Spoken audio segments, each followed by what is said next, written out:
2026 FIFA বিশ্বকাপের group C এর গুরুত্বপূর্ণ ম্যাচে হাইতির বিপক্ষে মাঠে নেমেছিল ব্রাজিল।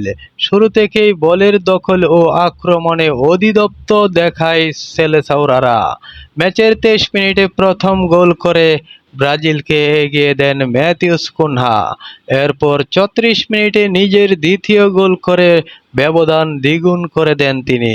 প্রথমার্ধেই অতিরিক্ত সময়ে ভিনিসিয়াস জুনিয়রের দুর্দান্ত গোল ব্রাজিলকে 3-0 ব্যবধানে এগিয়ে দেয়।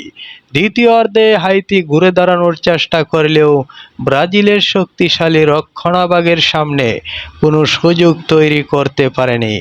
শেষ পর্যন্ত 3-0 গোলে আরামদায়ক জয় তুলে নেয় মাঠ ছাড়ে ব্রাজিল। এই জয়ের ফলে গ্রুপ সিতে নিজেদের অবস্থান আরও শক্ত করল 5 বারের বিশ্ব চ্যাম্পিয়নরা। অন্যদিকে হাইতির অপেক্ষা করতে হবে প্রথম পয়েন্টের জন্য।